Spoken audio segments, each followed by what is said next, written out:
Okay. So are we live now? Sweet. We'll just give it a minute.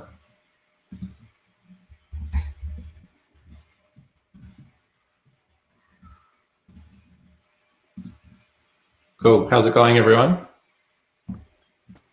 Doing great. Going good. Hope everyone's having a good day, morning or evening, wherever you're from. We'll get started now. So here we go. Cool. So welcome everyone to the Starter Kit Showcase live stream. My name is Papacharissiou and I'm a developer advocate for Chainlink Labs. And before we get started, maybe we'll just go around the stream. Everyone can say who you are and maybe just where you're streaming in from today, or this evening, or whatever time it is where you're from. All right, I'm Colin. I'm from the Bay Area. 5:30 p.m. Awesome. Welcome, Colin. Hey guys, my name is Jay. I'm from India and currently it's 6 a.m. in the morning. So yeah, getting the chilling vibes and ready to showcase for the starter kit. Awesome. Thanks, Jay. And I'm Zand. I'm from Denver in the States.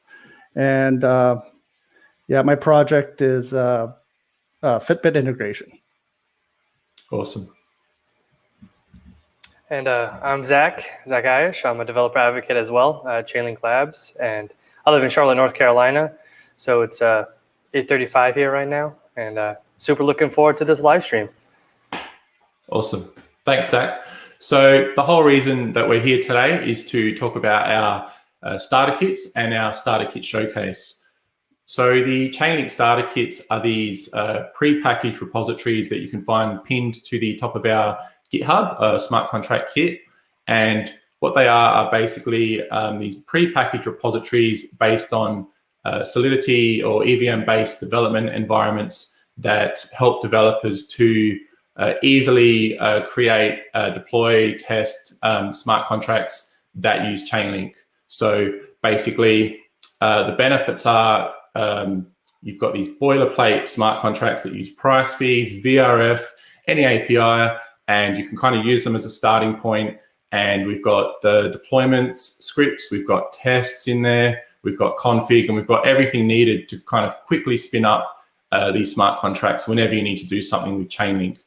Now, and in addition to that, they can all be integrated to a local development environment. So you can have a local Ethereum instance running to kind of do your local unit tests and things like that. So I don't know about you guys, but I consider myself to be a kind of a bit of a lazy programmer, if you will. And what that means is if I need to do something and I know that I can base it on something else rather than doing it from scratch, I'm always going to kind of go down that path. So I personally have used Truffle and the Hard Hat kit many times, and I kind of always use that as a starting point whenever I'm kind of doing something that needs Chainlink. So basically, that's kind of what the intention is behind the kits, to kind of give developers a really good starting point for developing with Chainlink, and to kind of create some efficiencies so that you don't have to work out things like, oh, how do I do a deployment script for this, or how do I fund it with Link automatically, and things like that. We've kind of all got everything there ready to go. So with this in mind, over the past month, we've encouraged developers to kind of really experiment with our kits as part of our starter kit showcase, and kind of just play around with them, see what works, see if you can kind of think of anything you think you can improve with them, and kind of showcase some of the little experiments that basically they've been doing over the past month. And we've seen a number of awesome projects shared over social media platforms over the past few weeks, ranging from small little experiments that kind of just do little things with price feeds and things like that, to full-blown hackathon winning worthy submissions with front ends and everything. And we've even got some improvements to the kits as well, where people have submitted fixes and improvements to things like the documentation and things like that. So there's some awesome contributions. Thanks to everyone. And today we're joined by 3 Chainlink community members here, and they're going to just talk about their projects, and we'll kind of maybe ask them a couple of questions. If you have any questions in the chat, feel free to put them in there, and we can kind of bring them up as well. So first up, I think we're going to start off with Xan, and he's going to talk to us about his awesome project called LinkFit. So over to you, Xan. Okay, I'm just going to share my screen here. Hopefully it comes up. So basically the project I did was for a hackathon. It was a project to integrate a Fitbit, basically tracking your steps, along with ERC20 token, which basically rewarded you ERC20 tokens based upon your activity and your steps. So involved with this were a few different pieces. There was a custom app on the Fitbit side for a custom face, like clock face for that, as well as an API, which I ended up syncing and storing the Fitbit data with. And then there was a smart contract side, which is the ERC20 smart contract, along with the integration to the chain link in the API, which then pulled from the API the step data, and then the smart contract rewarded tokens from the smart contract to the person as they continue to exercise. So that's kind of the basic architecture. And just so you can see here, so this is my token down here. It's running on the Coven testnet. So I've already done several tests with it, so that's why I have 92 tokens currently here. So if I start up the simulator, so Fitbit's nice that it has a nice environment for a simulator. So this is my custom clock face on here, and it takes a little while to sync all up with my API and everything. And then it also has a companion app where you can input your custom settings. So I have like my Ethereum address for that Covan test account, and the URL where my API is, and a key to link with the API. And then this part is the kind of custom part on my app, which is the amount of tokens I have. It hasn't actually synced up yet. That's why it still says 19, even though I have 90 or whatever in my account. So this will basically just run and continue to talk back with the API, talk to this smart contract, and then it basically keeps everything in sync and rewards you tokens as it goes by. So we can jump back to that in a little while here because it takes a little while. And I will, if I can see down here, just show you quickly the smart contract piece of this. So this is where I use the hard hat contract, and it actually was really easy. My contract is basically the one fresh out of the kit that we were talking about, and then I added on top of that ERC20. So I basically took what was there, added ERC20, added some of my own functions, and I customized the piece for the any API, because that's basically the piece I used. The couple of really things that I found quite nice about this is the deployment is super easy to do with this. So you just say npx hard hat deploy, it deploys you a local copy. So that basically tests your deploy. And then to deploy it to a test net, this is all you have to do. npx hard hat deploy network Coven, and then that deploys it to the Coven network. And the other thing that's really nice is the testing. I had a problem with my contract, so I had to write some tests in here, and this lets you test it all locally without having to deploy it and run code on the network to try to test it. So this really helped me out in trying to solve a couple bugs that I had. So like it does everything, sets up all the stuff ahead of time for you, so you could just call your functions in your smart contract. You can use different, like I had different accounts in here with different signers, and I could test that the funds got transferred properly and all that. So I thought that was really useful. It was definitely a real time saver for me on the project. So we'll just quickly go back here and see if it's synced yet. Yeah, so it's synced to 92 now.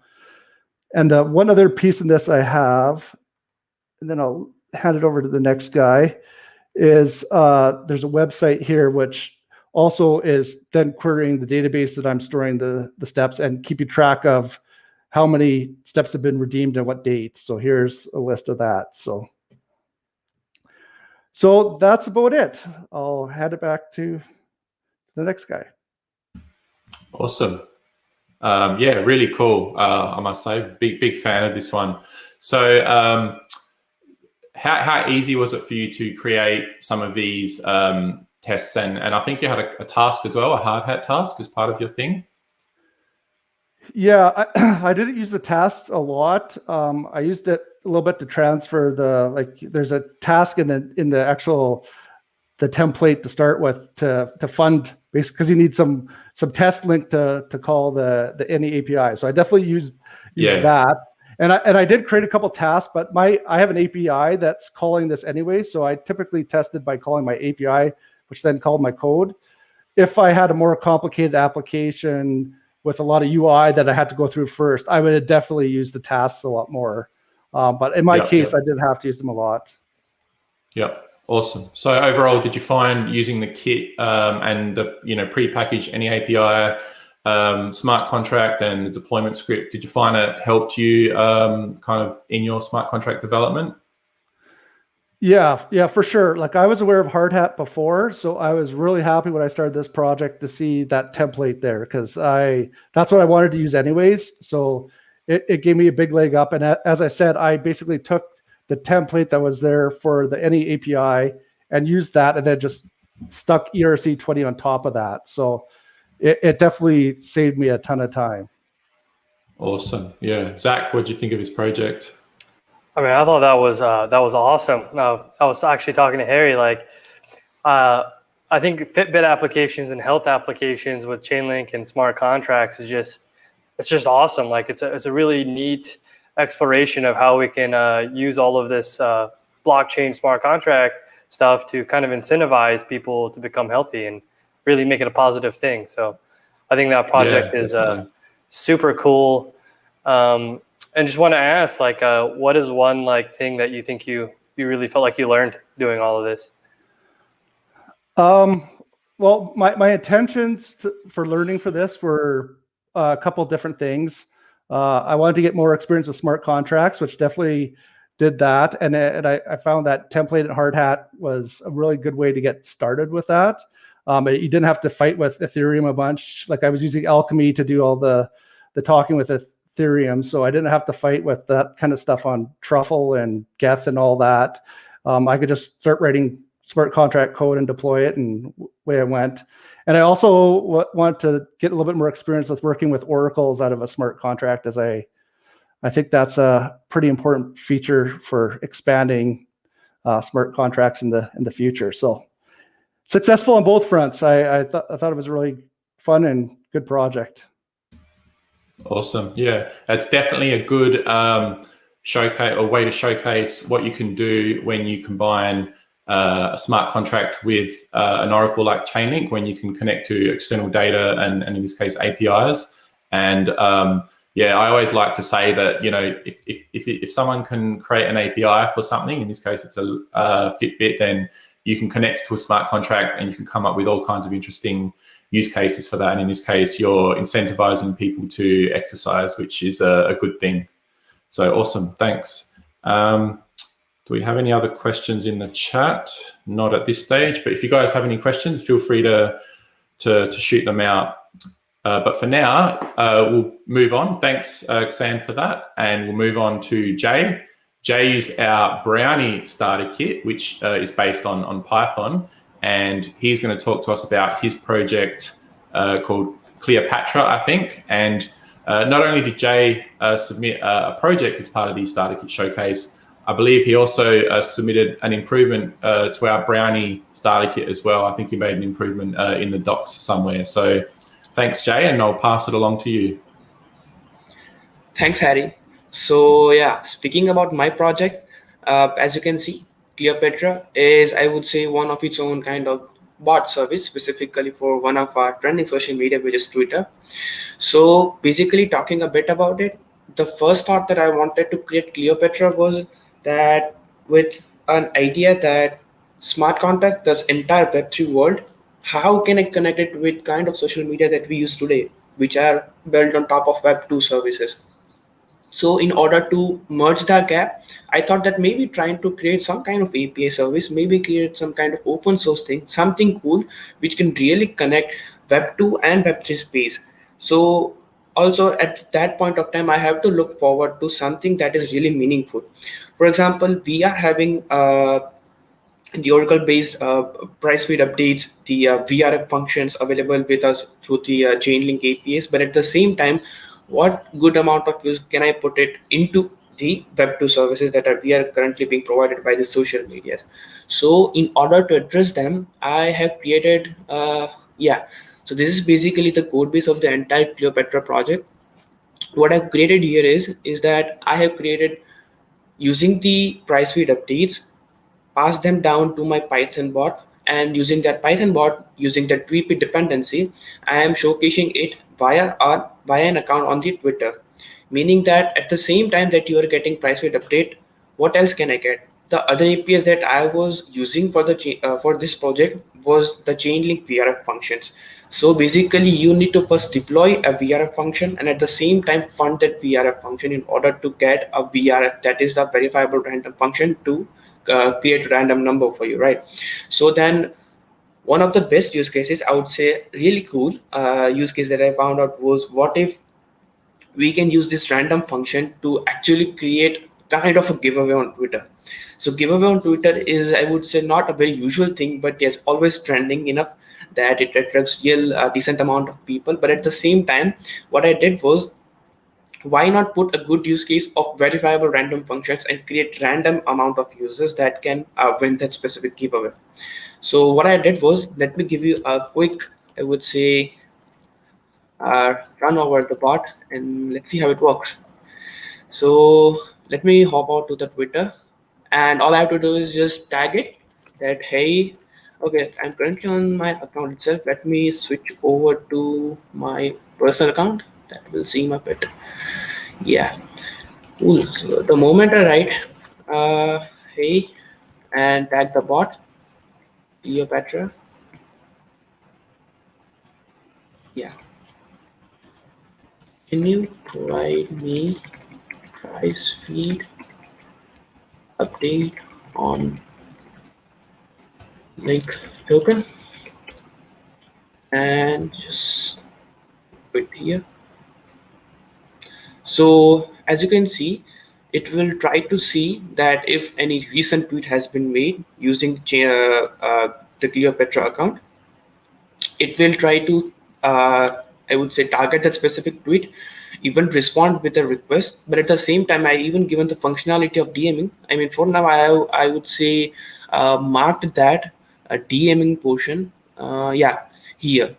So this portion will basically even send a DM if you do not want to get the reply in form of to another tweet, which I've currently done here.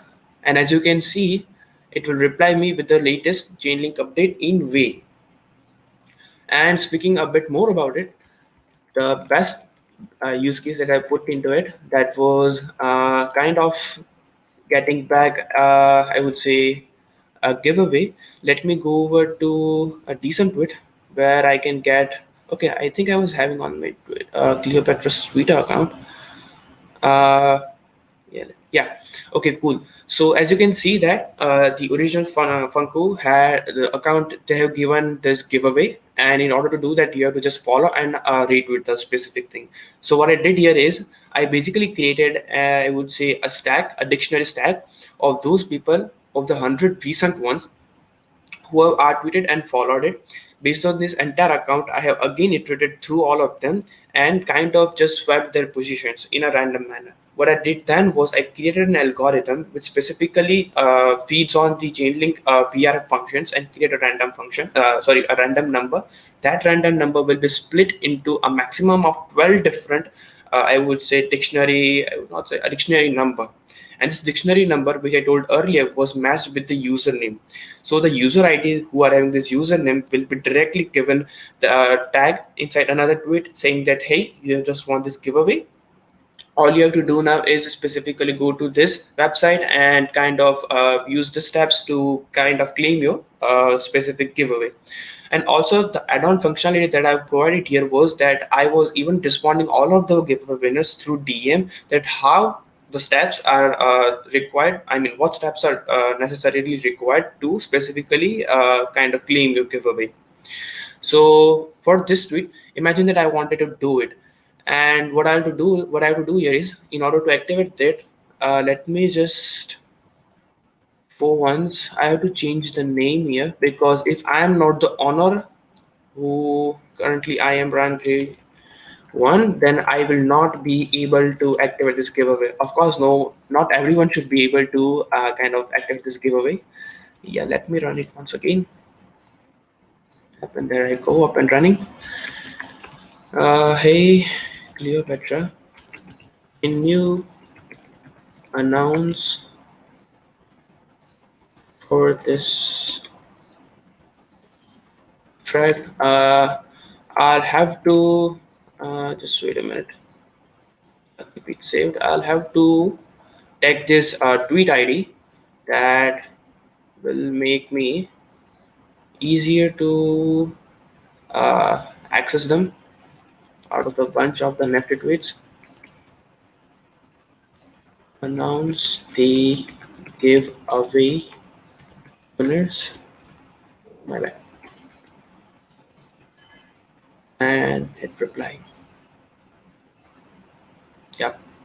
So with that being done, all we have to do is just wait until it gets a verifiable random function from the Chainlink APIs. Oh, I think I'm having some error here. Okay.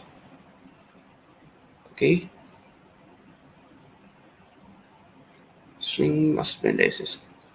Okay, I think I might have faced some error here. I'm not able. That's all right. Yeah, as you can see, I just recently yesterday tried it, and this is how it works basically. And it will send that, hey, these are the winners of today's giveaway. These are the numbers. These are their names, and the DMs are already been done to avail the tokens. So that's pretty much the entire project so far. But at the same time, one of the discrepancies that I found out in our starter kit was that the specific deployment scripts for the smart contract were not automated.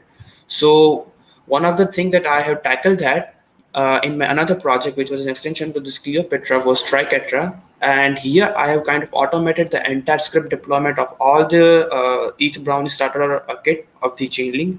So here we can easily, let me just quickly get you through those things. Okay, not here, maybe in the context portion. Chainlink, yep.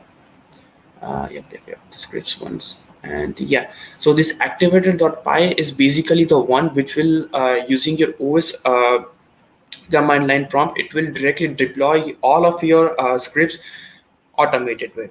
So it's like all you have to do is just call this function, and this function will basically automate the entire deployment of all the scripts of the ETH Brownie that you want to do. So the starter kit is having the price feed updates, then the verifiable random functions, and apart from that, there are a few other APIs that can be automated, which I'm yet to create a PR for that on the Chainlink mix. But yeah, I'm definitely looking forward to this. So there's some kind of the automation that we can provide to all the starter kits as well. And yeah, that's pretty much of my project. Awesome. Yeah, Thanks for that. Really awesome use cases of price feed and VRF to kind of get verifiably random winners for giveaways on Twitter and stuff. Really cool. And yeah, thank you for the submission for helping to improve the Brownie kit as well. I just wanted to ask though, how did you initially come across the actual Brownie starter kit, and what do you think of it in general? So I would say that the starter kit was really great for all the hackathon participants. I came across it. My first point of contact with the starter kit was Etherpunk hackathon organized by Dave Folio, and Chainlink was one of the I would say premium sponsors for that. I did head across Patrick, who's a really great person, of course. So he was kind of using his Alpha Chain YouTube channel, a kind of like giving a series of I would say podcasts where he was trying to teach every single new person who came to Web3 development really easy that using the starter kits, using this specific APIs, using this specific code base, you can try to integrate all of these new projects. You can think of new project. All you have to do is just basically create a pipeline for this specific APIs, and at the same time you have to create your Web 2 applications, the front-end applications, and you can definitely find it really easy to connect them with the Web3 smart contracts. So That was really great at first, but then again, thinking about like hackathon and the watching podcasts are two different things, and it was really frustrating at first because the very first time that we okay, this is my first hackathon in the Web3 space, and it was really tough for me to integrate both of them because definitely the gas function, the gas fees update, something that we have to look forward to. So these are some of the things that is really typical for really the newcomers. So yeah, No. it was really great. It was fun actually. At the same time, frustrating too a bit. Awesome. Zach, did you have any feedback?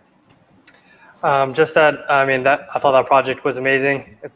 I have a feeling I'm going to say that for all three of these projects, but I think it was really cool that you used an on-chain thing to trigger stuff off-chain. Yes, which, yes, exactly. We don't see as much, and I just thought that was awesome. I think a lot of people could see how this could be used, like on every day. I mean, almost all of us have Twitters, so I just thought it was a really cool project, very creative, great job. To be honest, one last thing that I want to add on this project is that currently I'm working on creating kind of Oracle stuff that you just said that I'm creating on-chain trigger events to extract the data to off-chain. So what if I can create something that goes from off-chain to on-chain, and specifically it only returns things that are needed to understand for the off-chain. So it's like currently I'm working on a project. It's a complete extension to Cleopatra and Tricatra, both of my projects.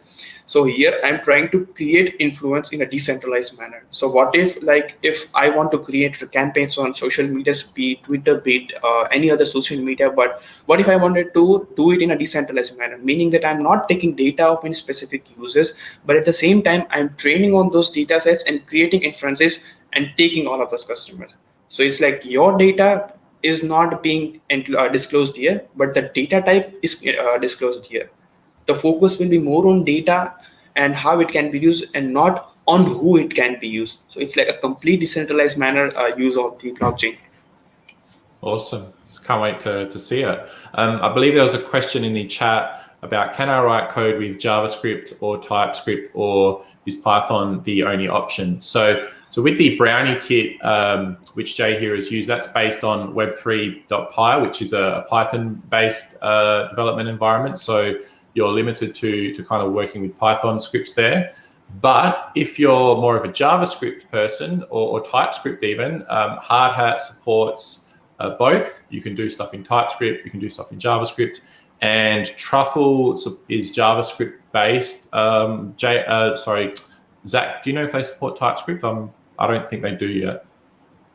I'm not 100% sure, to be honest. Yeah, but I think they're just JavaScript for now. So if you're Python, then yeah, check out the Brownie starter kit if you're a Python person. If you're more a JavaScript person or neither, and you're kind of just learning, then check out the Hardhat or the Truffle starter kits. But anyway, thanks for that, Jay. That was really cool. And we'll now move across to Colin. So Colin's got this awesome project called, I think it's called Daplu. I hope I pronounced that right. And I believe he also used our Hardhat starter kit. And yeah, we'll pass it over to you now, Colin. All right. Let me get this sharing. Can you see that? We're good? Yep. All right. So it's another social media project, I guess. And it's to pay influencers for sponsored content. I watch a lot of YouTube videos, and there's bike channels I watch, and they have bike brands sponsoring their videos with bikes and kit. But when brands pay these content creators and influencers, they're paying them an upfront fee based on their historical average view counts. And these aren't the Google AdSense ads. These are like sponsored content. But these are based on historical numbers, and they don't update. It's for content that's fixed in the video. It doesn't change.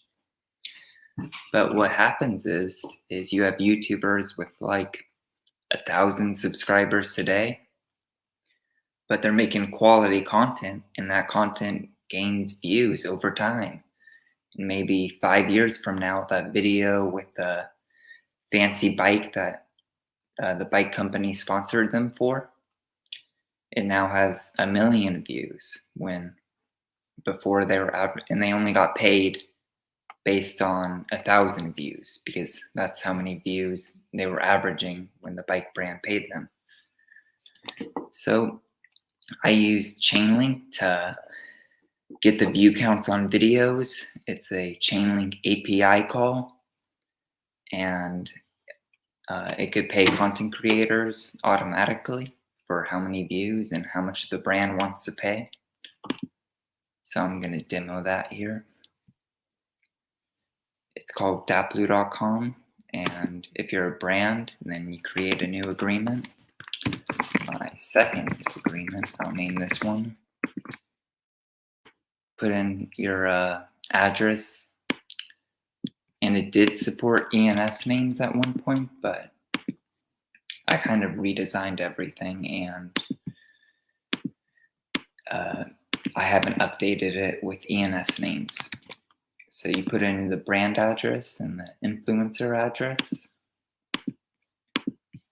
Pick a end date. Pay-per-view, 1 cent, $10. If you have like a PDF, if you want to have a legal document or something, then you could upload that, and that's going to be stored on IPFS. So I guess, no, we're not going to do that right now. And then the currency you could pay with any currency. I'm on the Coven network right now, so I'm just going to do F because the rest of these tokens, there's not much volume on the Coven network. And yeah, let's create one. Oops. I'm not sure if you could see my MetaMask here. Oh, hold on. Just takes a couple seconds to, I have to approve it.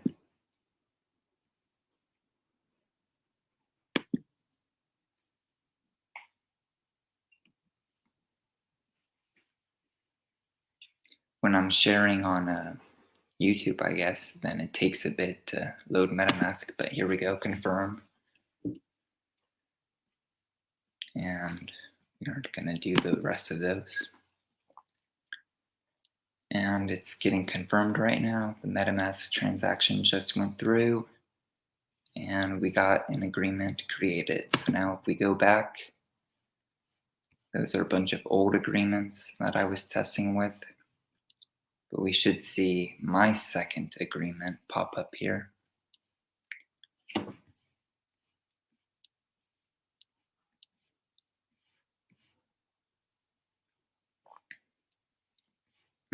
If not, then we could pick one of these.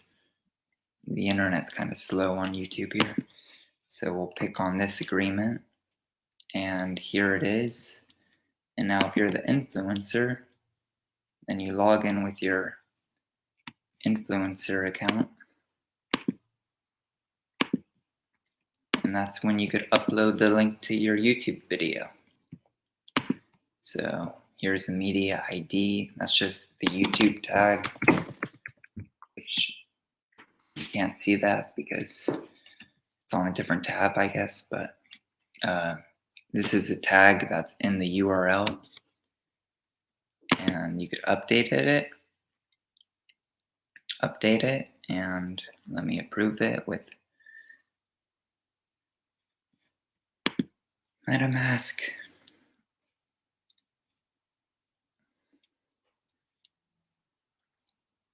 And then once I approve it, then the smart contracts are going to get the views on the video. And the view count is not stored on the video right now. The contracts actually only get that once you withdraw the payment. They check the view count on a video and pay you accordingly. But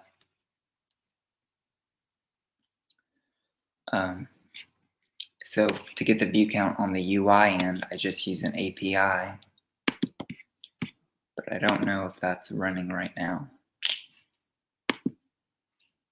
Oh, all right. It's a little buggy right now. All right, so that's about the app. And I'm going to leave it at that. That's about the showcase for now. Awesome. Thanks for that. Really awesome way to showcase not only using Chainlink to connect to the YouTube API to get view counts, but also just a cool way to showcase smart contracts in general, because as a content creator, you know that you're going to get paid in the future if you get the views, and it kind of gets around the problem you initially talked about. So I think that's awesome.